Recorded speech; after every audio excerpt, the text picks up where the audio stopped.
The phone buzzed against the marble kitchen counter at exactly 11:47 p.m., and Naomi Patterson's life changed forever.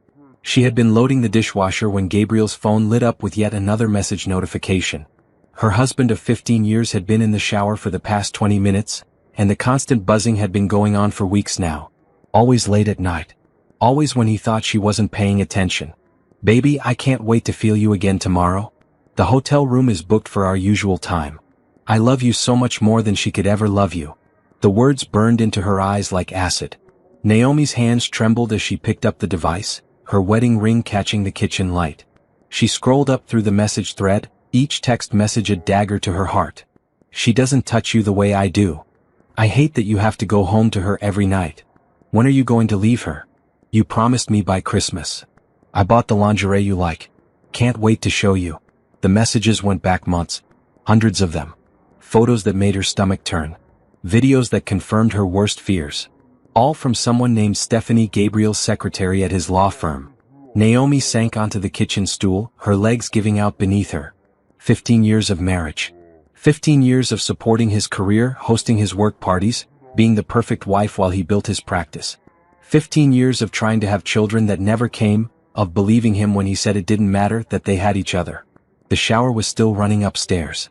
Steam probably fogging up their master bathroom mirror. The same mirror where she still got ready every morning, believing she was loved, believing her marriage was solid even when Gabriel grew distant over the past year. She kept scrolling. The affair had been going on for 8 months. 8 months of lies every single day. 8 months of him coming home late, claiming he was working on important cases. 8 months of her cooking his favorite meals and asking about his day while he was planning his next hotel meetup with a woman 10 years younger. Her phone was in her hand before she realized it. She started taking pictures of every message, every photo, every piece of evidence. Her fingers moved automatically while her mind struggled to process the betrayal. This wasn't some fantasy or mistake. This was real. This was her husband telling another woman he loved her. This was Gabriel promising to leave his wife. The shower shut off.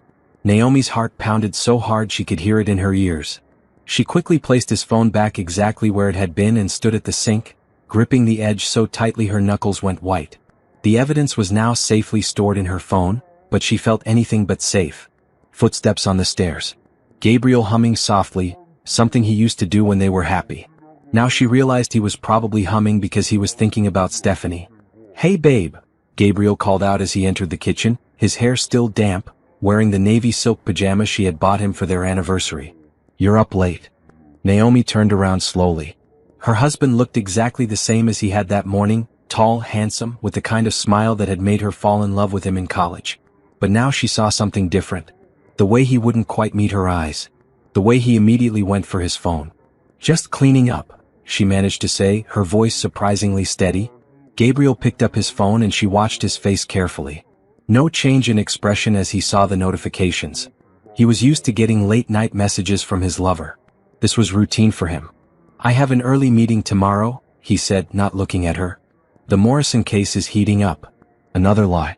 She knew now that his early meetings were probably breakfast dates with Stephanie. His late nights were hotel rooms. His work trips were romantic getaways. "How's the case going?" Naomi asked, testing him. Good. Complex stuff. You wouldn't understand the details." He waved dismissively and headed toward the stairs. "I'm exhausted. Coming to bed." Naomi stared at his back as he walked away. The casual dismissal. The assumption that she wouldn't understand his work she had supported and encouraged for 15 years. Work that had paid for this house, this life, everything they had built together. "I'll be up in a minute," she said. But she wouldn't be sleeping tonight. She would be planning. She would be thinking. She would be figuring out how to handle the fact that her marriage was already over, and Gabriel just hadn't bothered to tell her yet. The phone buzzed again in his hand as he reached the stairs. "See you tomorrow, my love. Sweet dreams." Naomi saw the message from across the room. Gabriel smiled as he read it. That was the moment she knew with absolute certainty that her husband was not just having an affair. He was in love with someone else. And she was nothing more than an obstacle in his way. Gabriel came downstairs the next morning whistling. He looked refreshed, energetic, like a man with something to look forward to. Naomi had been sitting at the kitchen table since 5 a.m., her laptop open, her lawyer's business card in her hand. She had spent the entire night taking screenshots, organizing evidence and researching divorce attorneys. By dawn, she had 3 appointments scheduled for the week and a clear understanding of her legal rights. "Morning, beautiful," Gabriel said automatically, kissing the top of her head as he reached for his coffee mug. The same routine they had followed for years, except now it felt like a performance. "Gabriel, we need to talk." Something in her tone made him pause. He turned around, coffee mug halfway to his lips, and really looked at her for the first time in months. "What's wrong? You look terrible. Didn't you sleep?" "I know about Stephanie." The mug slipped from his hands and shattered against the kitchen floor. Coffee splashed everywhere, staining the white cabinets and spreading across the tile. Gabriel's face went completely white. "Naomi, I can explain." "No." She stood up, surprised by how calm her voice sounded. "You can't explain 8 months of lying to me. You can't explain telling another woman you love her. You can't explain promising to leave me by Christmas." Gabriel's mouth opened and closed like a fish. She watched him struggle to find words, to find some excuse that would make this okay. But there wasn't one. "I saw everything, Gabriel. Every message. Every photo. Every plan you made with her." He ran his hands through his hair, the same gesture he made when he was losing a case in court. "Naomi, please. It's not what you think. It's complicated. It's really not complicated." She picked up her phone and showed him one of the screenshots. "You told her you loved her more than I could ever love you. You told her I didn't understand you. You booked hotel rooms. You sent her photos I won't even repeat." Gabriel sank into a chair, his head in his hands. For a moment, Naomi almost felt sorry for him. Almost. Then she remembered the months of lies, the nights she had waited up for him, worried about his long hours at work. "How long have you been unhappy?" she asked quietly. He looked up at her, his eyes red. "Naomi, I never meant for this to happen. Stephanie, she gets me. She understands my work, my dreams. We connect in a way that we don't." Naomi finished his sentence. "I understand. You fell in love with someone else." Gabriel's shoulders sagged. "Yes." The word hung in the air between them. After 15 years of marriage, it came down to that single word. "Yes." "Do you want a divorce?" Naomi asked. Gabriel looked shocked that she was being so direct. She could see him calculating, trying to figure out how to handle this conversation. The lawyer in him was probably thinking about assets, alimony, how to minimize damage. "I think," he said slowly, "maybe we should consider it. We've grown apart, Naomi. We want different things." "When did we grow apart?" "When you started sleeping with your secretary?" "That's not fair. Our problems started long before Stephanie." Naomi stared at him. "What problems?" "I thought we were happy. I thought we were trying to have a baby. I thought we were building a life together." "We were trying too hard," Gabriel said. "Everything felt forced. The baby thing, our conversations, even our intimacy. With Stephanie, everything is natural." The cruelty of his words hit her like a physical blow. Their struggles with fertility weren't romantic enough for him. Her attempts to connect with him were trying too hard. She was too much effort compared to the excitement of a new affair. "I want you to move out," Naomi said quietly. "Naomi, let's not be hasty. We can work out the details carefully. I don't want this to get ugly." "It's already ugly, Gabriel. You made it ugly when you decided to have an affair instead of talking to me about your feelings." He stood up and tried to move closer to her, but she stepped back. "We can be adults about this. Split everything fairly. I know you'll want to keep the house. I can't afford this house without your income. You know that." Gabriel looked uncomfortable. "Well, we'll figure something out. I'm sure Stephanie and I can help you transition." "Don't." Naomi's voice was sharp. "Don't you dare suggest that your mistress is going to help me with anything. Don't pretend this is going to be some friendly arrangement where we all get along. She's not my mistress, Naomi. I love her. You're still married to me." Gabriel ran his hands through his hair again. "I know this is hard to understand, but Stephanie makes me happy in a way I haven't felt in years. She believes in me. She supports my dreams. I supported your dreams for 15 years. I worked 2 jobs to put you through law school. I gave up my career to manage your household and host your clients. I believed in you when nobody else did. That was different. That was obligation. With Stephanie, it's pure love. Pure love." Naomi almost laughed. "Pure love built on deception and betrayal. Pure love that required destroying someone else's life." "I have an appointment with a lawyer on Monday," she said. "I suggest you find one too." Gabriel's eyes widened. "Already? Naomi, don't you think we should try counseling first? Maybe we can work through this." "Work through what?" You just told me you love someone else. You just called 15 years of marriage an obligation. What exactly would we work through? I'm just saying we don't have to be enemies. Naomi looked at her husband, her soon-to-be ex-husband, and felt a strange sense of clarity. He wanted to have his cake and eat it too. He wanted to leave her for Stephanie but have Naomi be understanding about it.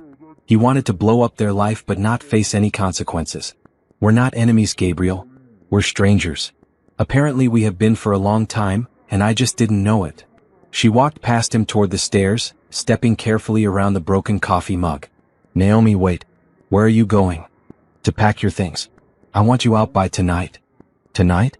That's not reasonable. I need time to find a place. Stay with Stephanie. I'm sure she'll be thrilled to finally have you all to herself. Gabriel followed her upstairs, his voice getting more desperate. Naomi, please. We can do this civilly. We don't have to hurt each other. She turned around at the top of the stairs. You already hurt me, Gabriel. The damage is done. Now I'm just cleaning up the mess. And that's exactly what she did. She packed his clothes methodically, his toiletries, his books, everything that belonged to him. Gabriel hovered around her, trying to explain himself, trying to make her understand his feelings for Stephanie. But Naomi wasn't listening anymore. She was already moving forward, already planning her new life. The life where she wouldn't be married to a man who called their love an obligation. By 6 o'clock that evening, Gabriel's suitcases were by the front door. By 7 o'clock he was gone. By 8 o'clock, Naomi was sitting alone in the house they had shared for 10 years, finally allowing herself to cry. 6 months later, Naomi stood in the tiny kitchen of her one-bedroom apartment, making coffee in a pot that had seen better days. The divorce had been finalized 3 weeks ago. Gabriel got to keep most of their assets since he had been the primary earner, but Naomi had insisted on a clean break. No alimony, no ongoing financial ties. She wanted nothing from him that would require continued contact. The apartment was a far cry from their suburban home, but it was hers. Every piece of furniture, every picture on the wall, every book on the shelf, everything reflected her taste, her choices. For the first time in 15 years, she didn't have to consider anyone else's preferences. Her phone buzzed. A text from her sister Rachel. How's therapy going? Naomi smiled as she typed back. Good. Dr. Williams says I'm making progress. That was an understatement. 6 months of therapy had been like emerging from a fog she didn't even know she was living in. Dr. Williams had helped her understand how she had lost herself in her marriage, how she had become so focused on being the perfect wife that she had forgotten who Naomi actually was. What do you want? Dr. Williams had asked during their first session. The question had stumped her completely. For 15 years, what she wanted had been secondary to what Gabriel needed, what their marriage required, what would make them look successful to the outside world. Now she was slowly figuring it out. She wanted to go back to school and finish her master's degree in art history. She wanted to travel alone. She wanted to read books Gabriel had dismissed as frivolous. She wanted to eat dinner at 6 instead of waiting until 8 for Gabriel to come home. She wanted to paint again, something she had given up because Gabriel thought it was a waste of time. The coffee was ready. Naomi poured herself a cup and sat at her small table, looking out at the city view from her third-floor window. It wasn't much, but it was peaceful. Her laptop was open to an email from the admissions office at the local university. They were accepting her application for the spring semester. At 37, she would be going back to school to finish the degree she had abandoned to support Gabriel's career. The irony wasn't lost on her. Gabriel had always said she wouldn't understand the complexities of his work. Now she was preparing to study something he had never bothered to learn about or appreciate. Her phone rang. Unknown number. Hello? Naomi? This is Harrison Patterson.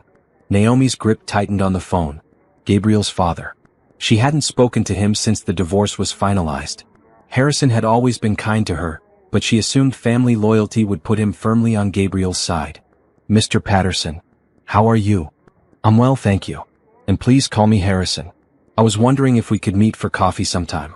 There are some things I'd like to discuss with you. Naomi's stomach clenched. If this is about Gabriel, it's not about Gabriel. Well, not directly. It's about you. About how you're doing. This was unexpected. I'm doing fine, thank you. I'm sure you are.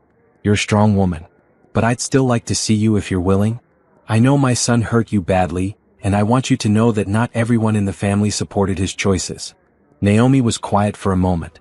She had always liked Harrison. He was nothing like Gabriel, warm where his son was calculating, thoughtful where Gabriel was impulsive. Gabriel's mother had passed away when he was young, and Harrison had raised him mostly alone while building his real estate empire. "Where would you like to meet?" she asked. "There's a coffee shop downtown. Brew and Books. Do you know it?" Naomi smiled. "I practically live there now. It's 2 blocks from my apartment." "Perfect. Tomorrow at 2. I'll be there." After they hung up, Naomi stared at her phone. She couldn't imagine what Harrison wanted to discuss, but she was curious. Gabriel rarely talked about his father except to complain about Harrison's old-fashioned ideas about marriage and commitment. The next day, Naomi arrived at Brew and Books 15 minutes early. It had become her favorite place to study and read, a cozy spot with mismatched furniture and walls lined with books. She ordered her usual latte and found a quiet table in the back. Harrison arrived exactly at 2. Even at 68, he was still an imposing figure, tall like Gabriel, but with silver hair and kind eyes behind wire-rimmed glasses. He moved with the confidence of a man who had built an empire from nothing. "Naomi." He smiled warmly as he approached her table. "You look wonderful." "Thank you. You look well too." Harrison ordered a black coffee and sat across from her. "I want to start by apologizing for my son's behavior. What he did to you was inexcusable." Naomi was surprised by his directness. "You don't need to apologize for Gabriel's choices." "Perhaps not, but I feel responsible somehow. I raised him to be better than that." "You can't control what your adult children do." Harrison stirred his coffee thoughtfully. "No, but I can control how I respond to it. I want you to know that I told Gabriel exactly what I thought of his affair and his treatment of you." "How did that go over?" "About as well as you'd expect. He accused me of not understanding modern relationships. Said I was too old-fashioned to appreciate the complexity of his feelings." Naomi almost laughed. "That sounds like Gabriel. Everything is always complex when it benefits him." "Indeed." Harrison's eyes crinkled with what might have been amusement. "He also said you wouldn't want anything to do with the family after the divorce." "He was probably right about that. Were you? Do you want nothing to do with us?" Naomi considered the question. "I never had a problem with you, Harrison. You were always kind to me. But divorce is messy, and family loyalties usually run toward blood relatives." "Not always." Harrison leaned forward slightly. "I've known you for 15 years, Naomi. I watched you support my son through law school, through the early years of his practice, through everything. I watched you handle his moods and his ambitions with grace. I watched you try to make him happy even when he didn't appreciate your efforts." "That's very kind of you to say." "It's not kindness. It's the truth. And the truth is that Gabriel threw away the best thing in his life for a fantasy." Naomi felt her eyes getting watery. "Harrison, you don't have to. I also want you to know that his relationship with Stephanie is already falling apart." This caught Naomi's attention. "What do you mean?" "Apparently, being the other woman was more exciting than being the actual woman. Once Gabriel left you and moved in with her, the thrill wore off. They've been fighting constantly. She's demanding he propose, he's dragging his feet. She wants him to buy her a house, he's realizing how expensive divorce and 2 households can be." Naomi felt a complex mix of emotions. Part of her was glad the affair wasn't the perfect love story Gabriel had convinced himself it was. But mostly she felt nothing. Their problems weren't her problems anymore. "I'm sorry to hear Gabriel is struggling," she said carefully. "Are you?" Naomi met Harrison's eyes. "No, not really. I'm sorry to hear it because I'm not a cruel person, but his happiness isn't my responsibility anymore." Harrison smiled. "Good. I was hoping you'd say that." "Why?" "Because it means you're moving on. It means you're not sitting around hoping he'll come back." "He won't come back. And even if he wanted to, I wouldn't take him." "I'm very glad to hear that." Harrison paused. "Naomi, I have a proposition for you." "What kind of proposition?" "I've been thinking about expanding my art collection. I have several properties that could use some curation, some professional guidance. I know you studied art history in college, and I remember you mentioning you wanted to go back to school." Naomi's heart started beating faster. "Are you offering me a job?" "I'm offering you a consulting position. Flexible hours, good pay, interesting work. Something that would complement your studies and give you experience in the field you're passionate about." "Harrison, I can't accept charity." "It's not charity. It's business. I need someone with your eye and your education. The fact that you happen to be my former daughter-in-law is coincidental." Naomi stared at him. "What would Gabriel think about this?" "I don't particularly care what Gabriel thinks. Do you?" For the first time in months, Naomi felt a spark of excitement about the future. A real job in her field. A chance to use her education and her passion. A reason to get up in the morning that had nothing to do with her failed marriage. When would I start? She asked. Harrison's smile was radiant. How about Monday? 3 weeks into her new job with Harrison, Naomi was beginning to feel like herself again. Working with Art, researching pieces for his collection, visiting galleries and auction houses, it was everything she had dreamed of doing before Gabriel convinced her that supporting his career was more practical. Harrison was the ideal boss. He gave her complete creative freedom, respected her expertise, and paid her more than she had ever imagined earning. More importantly, he treated her like an intelligent professional, not like a delicate ex-wife who needed to be handled carefully. On this particular Tuesday morning, Naomi was sitting in Brew and Books again, her laptop open to auction catalogs, when someone slid into the seat across from her. This seat taken?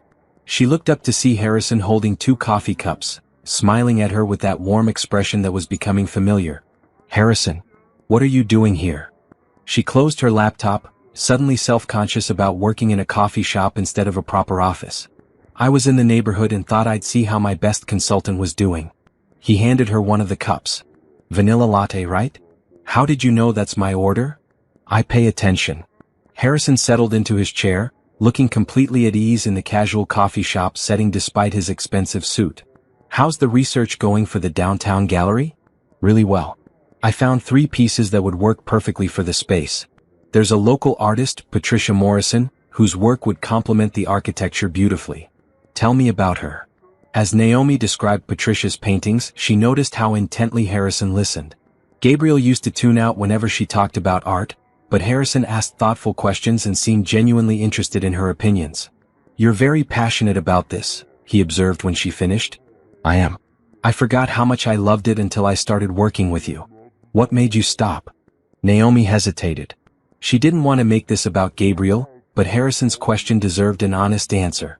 Gabriel thought it was impractical. He said I needed to focus on supporting his career instead of pursuing hobbies that wouldn't make money. Harrison's expression darkened slightly. Art isn't a hobby when it's your passion and you have the education to back it up. Try telling that to an ambitious young lawyer who thinks anything that doesn't directly benefit his career is a waste of time. I did try telling him that, actually. Many times over the years. Naomi looked at Harrison with surprise. You did? Of course. I watched you give up more and more of yourself to support his dreams. I watched him dismiss your interests and your intelligence. I tried to talk to him about it, but Gabriel has always believed he knows better than everyone else. Why didn't you ever say anything to me?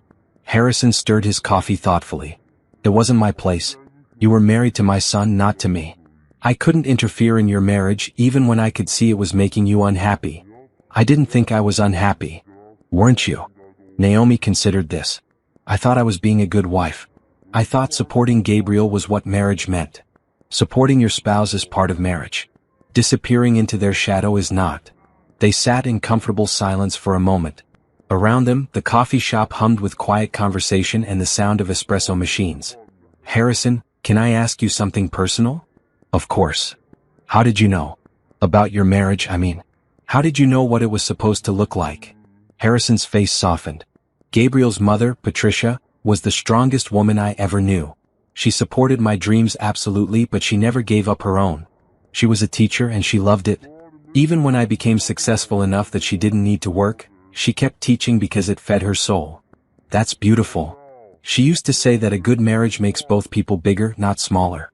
When I watched you with Gabriel, I could see you getting smaller year by year. The observation stung because it was so accurate. I didn't know how to be anything else. You're learning now. Naomi smiled. I am. Thanks to you. Thanks to yourself. I just gave you an opportunity. You're the one doing the work. Harrison's phone buzzed and he glanced at it with annoyance. I'm sorry, but I have to take this call. Contractors. Of course. I should get back to work anyway. Naomi, before I go, would you like to have dinner sometime? Not work-related. Just 2 people who enjoy each other's company. The invitation caught her completely off guard. Dinner? Nothing inappropriate. Just dinner. I enjoy talking with you and I think you might enjoy the company too. Naomi studied Harrison's face. There was nothing predatory or uncomfortable about his invitation. He seemed genuinely interested in spending time with her as a person. Not as his former daughter-in-law or even as his employee.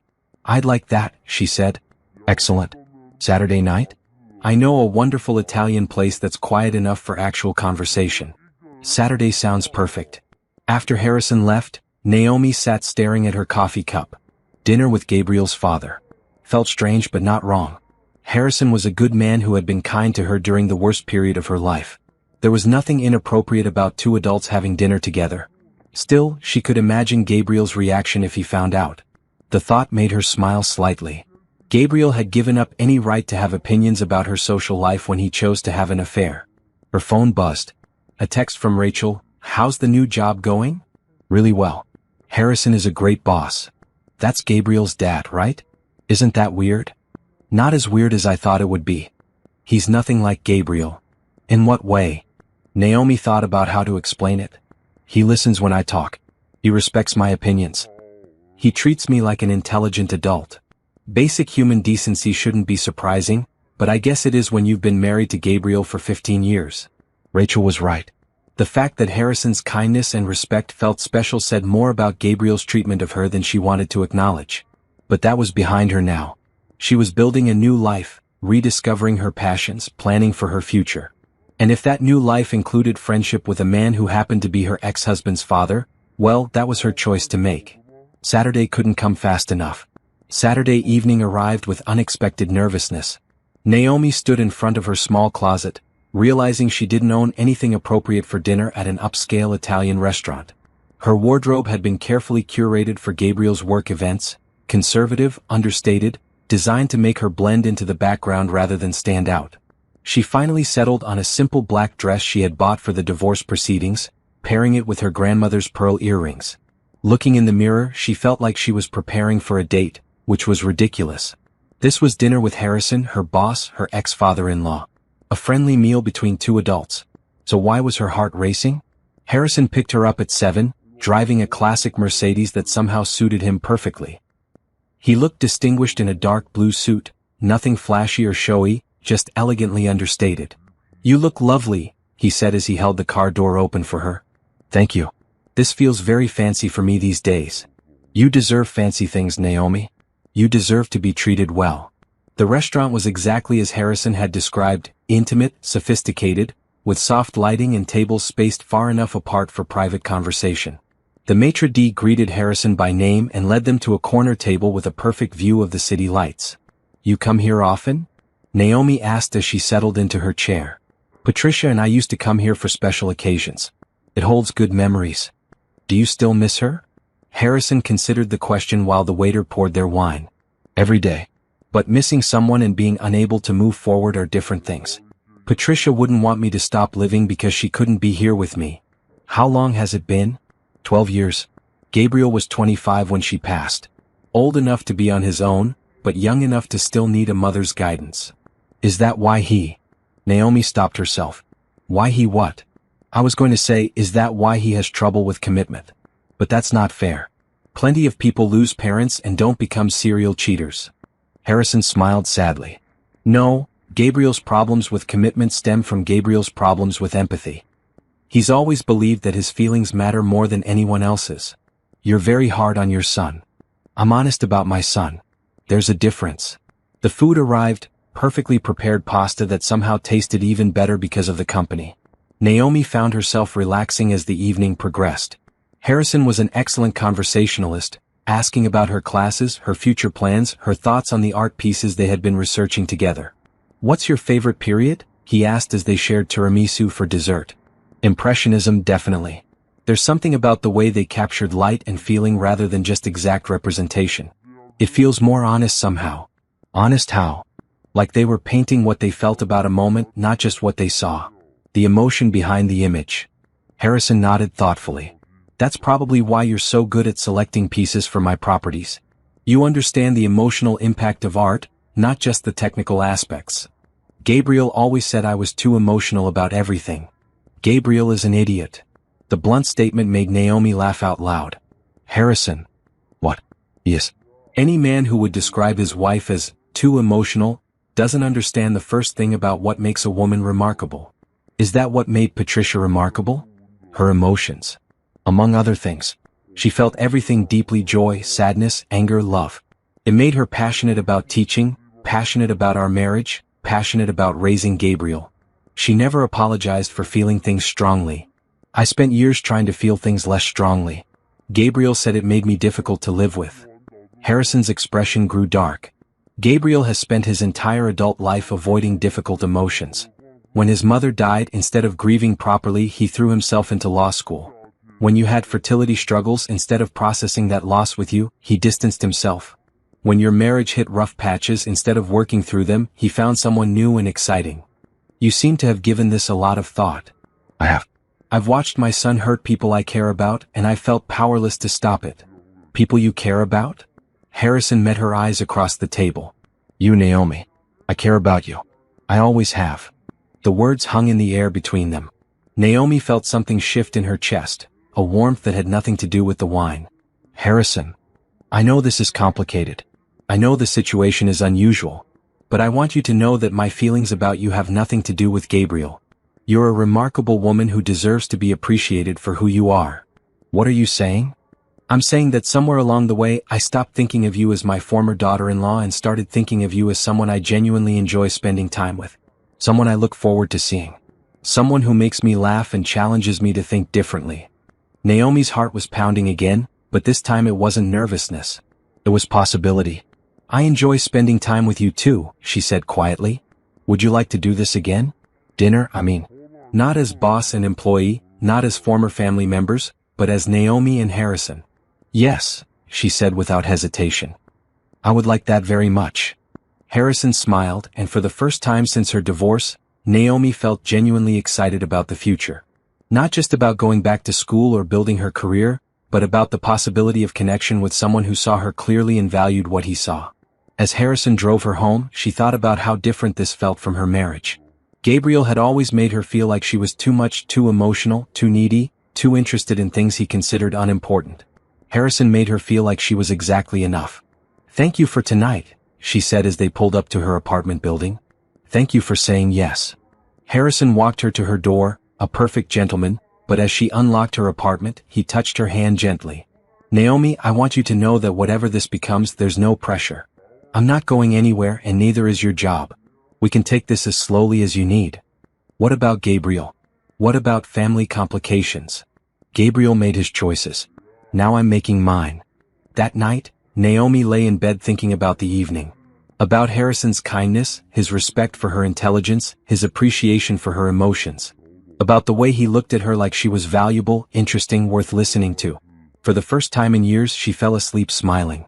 Over the next month, dinner with Harrison became a weekly tradition. Every Saturday he would take her somewhere new, a cozy French bistro, a rooftop restaurant with stunning city views, a hidden gem that served the best seafood in town. Their conversations grew deeper, more personal, more intimate. Naomi found herself looking forward to these evenings all week. Harrison was nothing like any man she had ever dated. At 68, he possessed a confidence and self-assurance that came from decades of life experience. He had built a business empire, raised a son, loved and lost a wife, and emerged from all of it with wisdom and kindness intact. More importantly, he seemed genuinely fascinated by her thoughts and opinions. When she talked about her art history classes, he listened with the same intensity he probably brought to million-dollar business deals. When she mentioned a book she was reading, he would read it too so they could discuss it. When she expressed doubts about her future plans, he encouraged her dreams without trying to direct them. I think I want to work in museum curation eventually, she told him one Saturday evening as they walked through the sculpture garden after dinner. What's stopping you? Practical things. Money, experience, the fact that I'm starting over at 37. Harrison stopped walking and turned to face her. Naomi, do you know how many people would kill for your combination of education, taste, and work ethic? I don't have that much experience. You have more experience than you think. You've been curating my collection for weeks, and you have an exceptional eye. You've been managing complex projects and budgets. You've been researching and presenting findings. That's exactly what museum curators do. You really think I could do it? I think you could do anything you set your mind to. The confidence in his voice made her chest tight with emotion. Gabriel had never spoken to her like that, with such unwavering belief in her abilities. They had reached a bench overlooking the city skyline. Harrison gestured for her to sit, then settled beside her, close enough that she could smell his cologne, something expensive and subtle. "Can I tell you something?" she said. Always. "These past few weeks with you have been the happiest I've felt in years. Maybe ever." Harrison turned to look at her, his expression serious. Naomi, I know it's complicated. I know people would think it's strange. But I can't pretend anymore that this is just friendship. What is it then? She took a deep breath, gathering courage. "I think I'm falling in love with you." The words hung in the air between them. Harrison was quiet for so long that Naomi began to panic. Had she misread everything? Had she imagined the connection between them? "Naomi," he said finally, "I need you to understand something. I'm 20 years older than you. I'm your former father-in-law. If we pursue this, people will talk. They'll say terrible things about both of us. Do you care what people say? Not about myself. But I care about protecting you. What if I don't need protecting? What if I'm strong enough to handle whatever people say?" Harrison studied her face in the moonlight. "Are you sure? Because once we cross this line, there's no going back. Gabriel will never forgive either of us. Society will judge us. It won't be easy. Nothing worth having is easy." Harrison smiled at that. "Who told you that?" You did. "Last week when we were talking about my decision to go back to school." "I suppose I did." He reached over and took her hand, his fingers warm against hers. "Naomi, I want you to know that what I feel for you has nothing to do with revenge against Gabriel or any family drama. I care about you as an individual, completely separate from my relationship with my son. I know that. And I need you to know that I've been fighting these feelings for weeks because I was afraid of exactly this conversation." Fighting them? Trying to convince myself that I was imagining the connection between us. Trying to maintain appropriate boundaries. Failing miserably at both.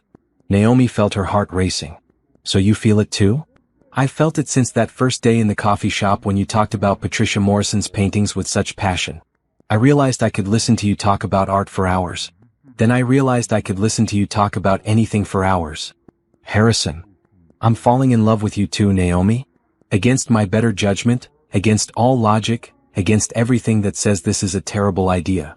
Before she could respond, he leaned over and kissed her. It was gentle at first, tentative, giving her the chance to pull away. But Naomi didn't want to pull away. She kissed him back, her hands coming up to rest against his chest. When they finally broke apart, both of them were breathing hard. "That was..." Naomi started. "Probably a mistake," Harrison finished. "The best mistake I've ever made." Harrison laughed, a sound of pure joy. "What are we doing, Naomi?" "I don't know. But I don't want to stop." "Neither do I." They sat together on the bench for another hour, talking about everything and nothing, stealing kisses when the mood struck them, marveling at the unexpected turn their relationship had taken. When Harrison finally drove her home, the energy between them was electric. At her door, he kissed her again, deeper this time, with the passion of a man who had stopped fighting his feelings. "I should probably tell you," he said against her lips, "that I haven't felt this way about anyone since Patricia died." "Is that scary for you?" "Terrifying. But also wonderful." "Good. I like knowing I can terrify a powerful businessman." Harrison laughed. "You can do much more than that. You can bring me to my knees with one smile." As Naomi got ready for bed that night, she caught herself grinning in the bathroom mirror. She was falling in love with Harrison Patterson and he was falling in love with her. It was complicated and unconventional and potentially scandalous. It was also the most right thing she had felt in years. 3 weeks after their first kiss, Naomi and Harrison had settled into a routine that felt both thrilling and natural. Harrison would pick her up after her Thursday evening art history class and they would go for late dinners. Weekends were spent visiting galleries, attending cultural events, and enjoying long conversations that sometimes lasted until dawn. Harrison was everything Gabriel had never been: attentive, respectful, genuinely interested in her thoughts and dreams. He never made her feel like she was too much or not enough. Instead, he seemed to delight in every aspect of her personality. "I have something for you," Harrison said as they sat in his study after dinner on a rainy Saturday evening. Naomi looked up from the art catalog she had been reviewing. Harrison's study was her favorite room in his house: floor-to-ceiling bookshelves, comfortable leather chairs, and carefully selected artwork that created an atmosphere of scholarly luxury. "What is it?" Harrison handed her an envelope. Inside was a check made out to her for an amount that made her gasp. "Harrison, what is this for?" "Your tuition for next semester. And the semester after that. And however many semesters it takes for you to finish your master's degree." I can't accept this. Why not? Because it's too much. Because it feels like charity. Because you're not used to someone investing in your dreams? Naomi stared at the check. It represented more than money. It represented belief in her future, support for her goals, the kind of partnership she had always wanted but never experienced. Gabriel always said graduate school was a waste of money, she said quietly. Gabriel was wrong about a lot of things. This is incredibly generous, but nothing. Naomi, I have more money than I could spend in 3 lifetimes. Using some of it to help someone I care about achieve their dreams is not charity. It's investment in a future I want to be part of. A future you want to be part of? Harrison set down his wine glass and moved to the couch where she was sitting. I love you, Naomi. I know it's soon, I know the circumstances are unusual, but I love you. I want to build a life with you. You love me? Completely. Hopelessly. In a way that makes me feel 20 years younger and twice as alive. Naomi felt tears prick her eyes. I love you too. Then let me do this for you. Let me support your dreams the way no one ever has before. She looked at the check again, then at Harrison's earnest face. You really think I can do this? Finish school, build a career in the art world? I don't think you can do it. I know you can. I've watched you work these past few months. You have exceptional taste, keen intelligence, and a work ethic that puts people half your age to shame. What will people think? About us, about this? Honestly? Some people will think I'm an old fool having a midlife crisis. Some will think you're a gold digger who targeted her ex-husband's father. Some will think we're both crazy. And the rest? The rest will see what I see: 2 adults who found each other and decided to build something beautiful together. Naomi folded the check carefully and set it aside. Harrison, I need you to know that my feelings for you have nothing to do with your money or your generosity. I know that. Do you? Because sometimes I worry that you think I'm with you because you're rescuing me from my post-divorce struggles. Harrison cupped her face in his hands. Naomi, you were rescuing yourself long before I came along. You left Gabriel, filed for divorce, got your own apartment, started building a new life. I just happened to be lucky enough to be there when you were ready for something new. I was so lost when Gabriel left. You thought you were lost. Actually, you were finding yourself. How do you always know exactly what to say? 68 years of practice. Naomi laughed and kissed him. I love you, old man. Old man? I'll show you, old man. Harrison pulled her closer, his kisses becoming more urgent. Their physical relationship had been developing slowly, carefully, with the patience of 2 people who understood the value of anticipation. But tonight felt different. Tonight felt like a turning point. Naomi, Harrison murmured against her neck, are you sure about this? About us. I've never been more sure of anything in my life. What happened next was tender and passionate and completely different from anything Naomi had experienced in her marriage. Harrison treated her body like something precious, taking time to explore and appreciate every inch of her. He made her feel beautiful, desired, cherished. Afterward, they lay tangled together on the couch, watching the rain streak down the windows. I should probably go home, Naomi said without making any move to get up. Should you? I have class in the morning. Early class. You could go to class from here. I don't have any clothes here. I could buy you clothes. Naomi lifted her head to look at him. Harrison Patterson, are you trying to convince me to move in with you? Maybe. How am I doing? Terribly. You'll have to try much harder than offering to buy me a wardrobe. What if I offered you your own wing of the house? Complete creative control over the art collection? A library card to my personal collection? A library card to your personal collection? First edition Hemingway. Signed Virginia Woolf. Original manuscripts from 3 Nobel Prize winners. You're not playing fair. I'm playing to win. Naomi settled back against his chest. What would Gabriel think if he knew about this? Honestly, I think Gabriel would be shocked that his ex-wife and his father have better chemistry than he ever had with anyone. That's a terrible thing to say. It's the truth. Gabriel has never understood that real intimacy requires emotional vulnerability. He's always kept pieces of himself locked away. And you don't. Not with you. With you, I'm completely open. As they talked into the early hours of the morning, Naomi realized that Harrison was right. She had never experienced this level of emotional intimacy with Gabriel. Even after 15 years of marriage, she had never felt truly known by her husband. With Harrison, she felt seen, understood, appreciated for exactly who she was. It was terrifying and wonderful and absolutely worth whatever complications lay ahead. Gabriel Patterson was having the worst month of his life. His relationship with Stephanie had been deteriorating steadily since he moved in with her. The woman who had seemed so understanding and supportive during their affair had become demanding and critical once she had him full-time. She complained about his work habits, his friends, his reluctance to marry her immediately. She wanted expensive vacations and designer clothes, apparently having assumed that being with a lawyer meant unlimited access to luxury. The reality of Gabriel's post-divorce finances, alimony, 2 households, legal fees, had come as an unpleasant shock to both of them. Tonight, Stephanie was at her book club, giving Gabriel a rare evening of peace.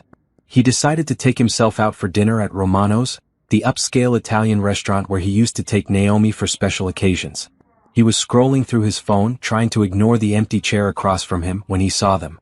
Naomi and his father, sitting at a corner table, holding hands across the white tablecloth. Gabriel's wine glass slipped from his fingers, sending red wine cascading across his lap. The crash drew attention from nearby tables, but Gabriel barely noticed. He was staring at the impossible scene playing out across the restaurant. His ex-wife and his father were on a date. An intimate, romantic date. As Gabriel watched in shock, Harrison leaned across the table and kissed Naomi softly. She smiled at him with an expression Gabriel had never seen on her face during their marriage, pure joy. "Sir, are you all right?" The waiter had appeared with towels and concern. "I'm fine," Gabriel managed, though he was anything but fine. "Just clumsy." He threw money on the table and practically ran from the restaurant, his heart pounding with a mixture of rage and disbelief. His father and Naomi. His father and his ex-wife. How long had this been going on? How had he not known? Gabriel sat in his car outside the restaurant for 20 minutes, watching through the window as they enjoyed what was clearly a romantic dinner. When they finally left, Harrison's hand rested possessively on Naomi's lower back, and she leaned into him with familiar comfort. They had been together for a while. This wasn't some chance encounter or casual dinner. This was a relationship. Gabriel drove home in a fury, bursting through the front door of the apartment he shared with Stephanie. "You're home early," she called from the bedroom. "How was dinner? I need to use your computer." "What's wrong? You sound upset." Gabriel was already at Stephanie's laptop, pulling up social media, searching for any trace of his father and Naomi together. He found nothing obvious, but then again, both of them were private people who rarely posted personal information online. "Gabriel, what are you doing?" Stephanie appeared in the doorway wearing a silk robe, her book club apparently having been cancelled. "My father is dating my ex-wife." "What?" "I saw them. At Romano's. They were holding hands, kissing. This is clearly not their first date." Stephanie sank into a chair. "Are you sure?" "I have eyes, Stephanie. I know what I saw. But that's weird, right? Isn't that weird?" "It's more than weird. It's betrayal. My own father, pursuing the woman I was married to for 15 years. Technically you divorced her," Stephanie pointed out. "And you divorced her to be with me." Gabriel whirled around to face her. "That's not the point. The point is that my father has been lying to me. He's been seeing Naomi behind my back. Maybe they're just friends." "Friends don't kiss like that, Stephanie." Gabriel paced around the small apartment, his mind racing. When had this started? Had they been involved while he was still married to Naomi? Had his father been encouraging the divorce so he could pursue her himself? "I have to confront him," Gabriel said. "Maybe you should calm down first." "Calm down?" "My father is sleeping with my ex-wife and you want me to calm down." "Your ex-wife," Stephanie emphasized. "The woman you left for me. The woman you said you didn't love anymore." Gabriel stopped pacing. Stephanie was right, technically. He had chosen to leave Naomi. He had been the one having an affair. He had been the one who wanted the divorce. But somehow, seeing Naomi with his father felt like a violation of everything he understood about family loyalty and appropriate boundaries. "It's the principle of the thing," he said weakly. "What principle?" "That you can leave your wife for another woman, but she can't move on with her life." "Not with my father." "Why not?" Gabriel stared at Stephanie.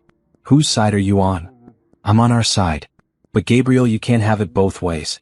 You can't divorce someone and then get angry when they find happiness with someone else." "Someone else, yes. My father, no." "Your father is a good man who treats people well. Maybe that's exactly what Naomi needs after being married to you." The words hung in the air like a slap. Gabriel felt something cold settle in his stomach. "What's that supposed to mean?" Stephanie sighed. "Nothing. I'm sorry. I'm just tired and this whole thing is bizarre." but Gabriel knew what she meant. Over the past few months, as their relationship had deteriorated, Stephanie had made several comments about his emotional unavailability, his tendency to dismiss other people's feelings, his assumption that his needs should always come first. Criticisms that sounded remarkably similar to complaints Naomi had made during their marriage. "I'm going to see him tomorrow," Gabriel said. "I'm going to demand an explanation. What if he tells you it's none of your business? Then I'll remind him that I'm his son and Naomi was my wife." "Was Gabriel? Was your wife? You gave up any claim to her when you decided you loved me more." Gabriel looked at Stephanie, really looked at her, and realized something uncomfortable. The woman he had been so certain was his soulmate, the woman he had blown up his marriage to be with, was looking at him with something very close to disgust. "Do you think I'm wrong to be upset about this?" he asked.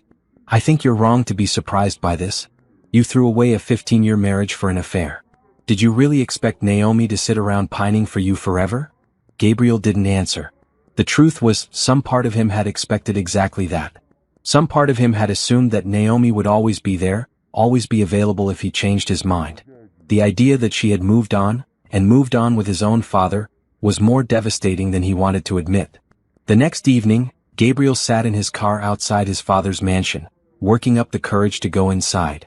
The imposing stone house had always intimidated him as a child, and tonight it felt particularly unwelcoming.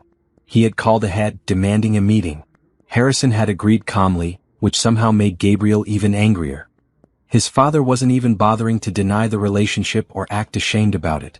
Gabriel rang the doorbell and waited. When Harrison opened the door, he looked completely at ease, dressed casually in slacks and a sweater. "Gabriel, come in." The formal tone was not encouraging. Gabriel followed his father into the study, the same room where Harrison had given him countless lectures about responsibility and character over the years. "Would you like something to drink?" "I want an explanation." Harrison poured himself a scotch and settled into his leather chair. "An explanation of what?" "Don't play games with me, Dad. I saw you with Naomi last night at Romano's." "I see. And what did you see exactly?" "You were on a date. You were holding hands. You kissed her." "Yes, I was. Yes, we were. Yes, I did."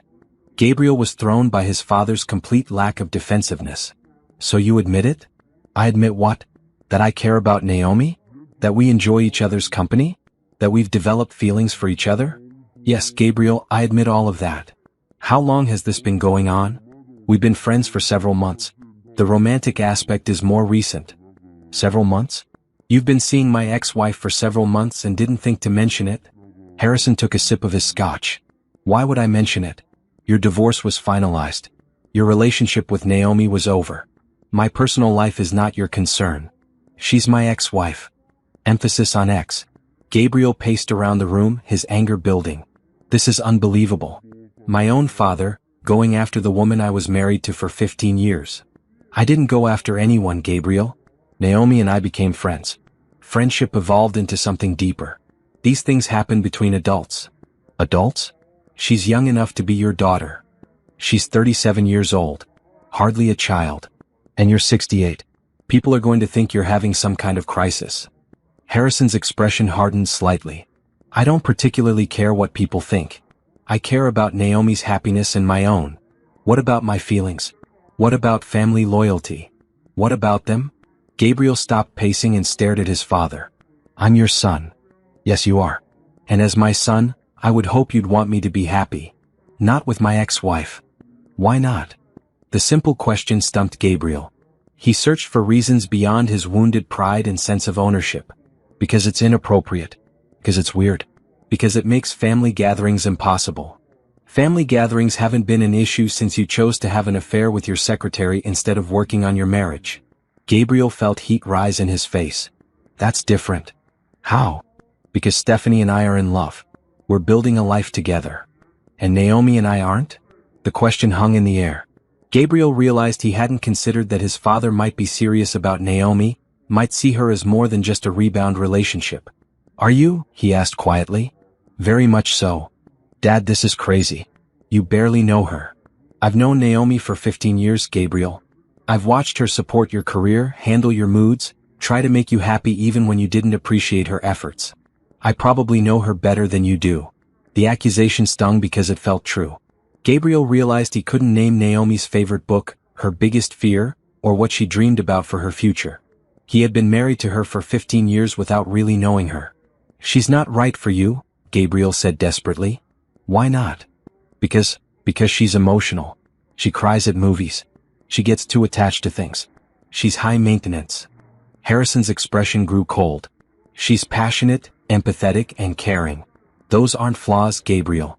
They're gifts you were too selfish to appreciate." "I wasn't selfish. I supported her. I gave her a good life." "You gave her your leftover attention after everything else you considered more important. You dismissed her interests.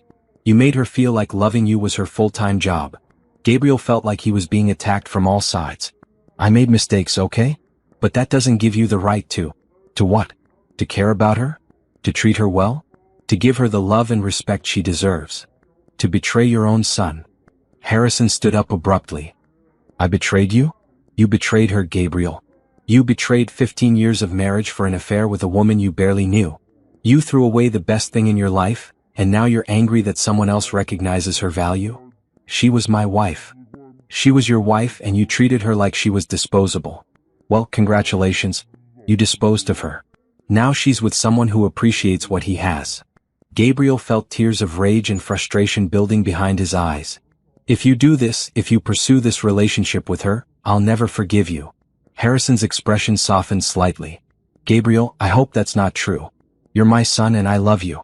But I won't sacrifice my happiness for your wounded pride. It's not just pride. It's respect. It's family loyalty. Where was your family loyalty when you were betraying your wife? Where was your respect when you were lying to Naomi for months?" Gabriel had no answer for that. "Son, I understand this is difficult for you. But Naomi makes me happy in a way I haven't been since your mother died. I'm not going to give that up because it makes you uncomfortable. What if I cut you off? What if I refuse to have anything to do with you?" Harrison looked genuinely sad at the threat. "That would break my heart. But it wouldn't change my feelings for Naomi." Gabriel stared at his father, realizing he had never seen him this determined about anything except business. Harrison wasn't going to back down. This wasn't a whim or a phase. This was serious. "I can't believe you're choosing her over me. I'm not choosing anyone over anyone. I'm choosing love over bitterness. I'm choosing happiness over guilt. I'm choosing to move forward instead of staying stuck in the past." "The past?" "My marriage to her was the past. Your marriage to her ended when you decided you loved someone else more. What Naomi and I have is about the future." Gabriel felt defeated. Nothing he said was going to change Harrison's mind. His father was in love with his ex-wife, and there was nothing he could do about it. "If you go through with this," Gabriel said as he headed for the door, "don't expect me to be part of your life anymore. Gabriel, please. Don't let this destroy our relationship. You already destroyed it when you decided to betray me." Gabriel left his father standing in the study, but as he drove away, he couldn't shake the feeling that he was the one who had destroyed everything long before tonight. 1 year later, Naomi stood in front of her bedroom mirror, adjusting the pearl necklace that had belonged to Harrison's first wife. Patricia's jewelry was an unexpected gift from Harrison, presented with the explanation that Patricia would have wanted Naomi to wear it on her wedding day. Today was the day she was marrying Harrison Patterson. The past year had been a whirlwind of challenges and joy. Gabriel had followed through on his threat to cut contact with his father, refusing to attend family events and declining all attempts at reconciliation. The media had briefly picked up the story, wealthy businessman marries son's ex-wife. But the attention had died down quickly when no one involved was willing to provide dramatic quotes or bitter accusations. Stephanie had left Gabriel 3 months after the confrontation, frustrated by his increasing bitterness and his inability to move forward. Gabriel had lost his job at the law firm after several public outbursts and missed court dates. According to mutual friends, he was working at a smaller firm now, struggling financially and emotionally. Naomi felt sorry for him but not guilty. Gabriel's problems were the result of his own choices, not her happiness. "You look absolutely radiant," Rachel said, appearing in the doorway of the bridal suite.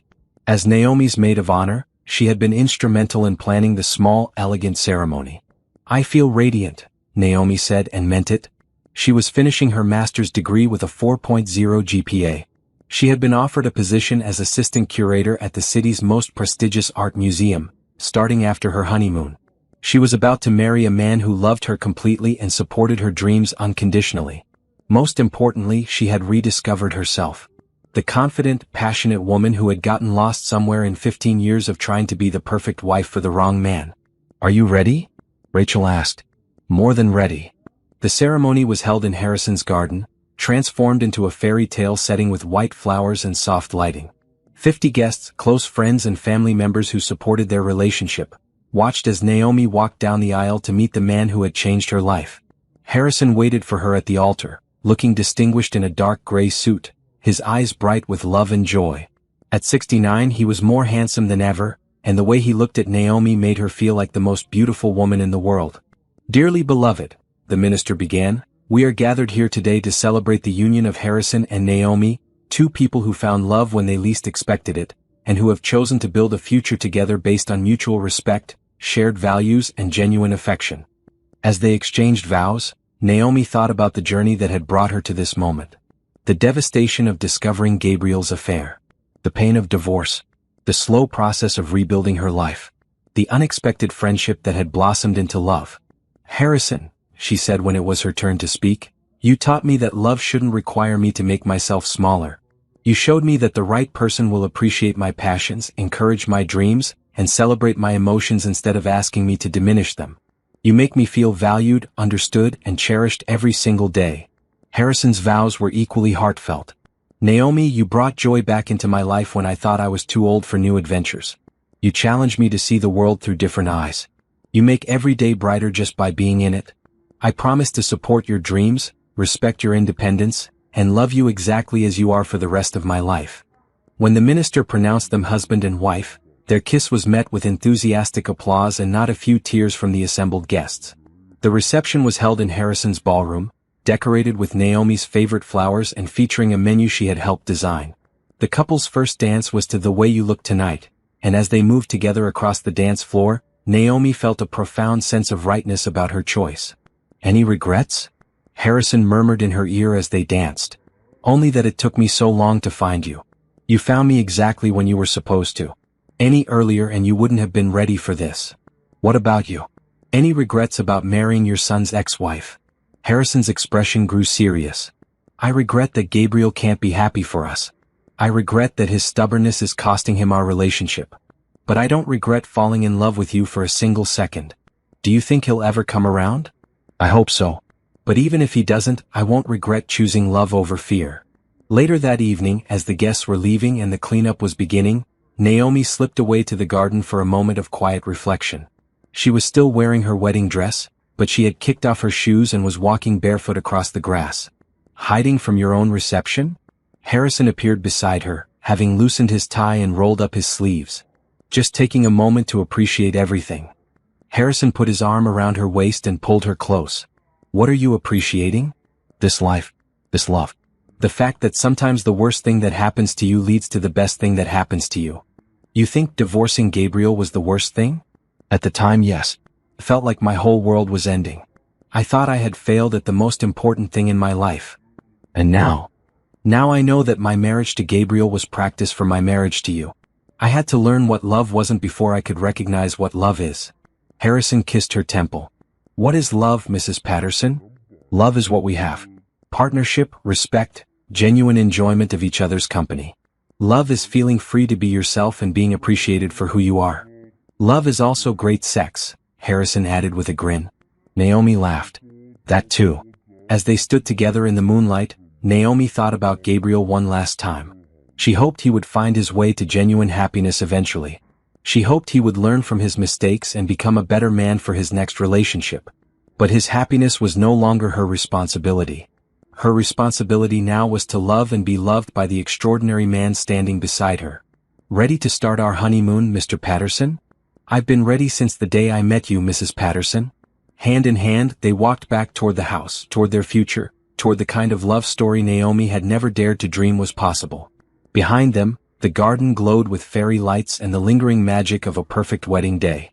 Ahead of them stretched a lifetime of love, adventure, and the kind of happiness that comes from finding exactly the right person at exactly the right time. It had been worth the wait.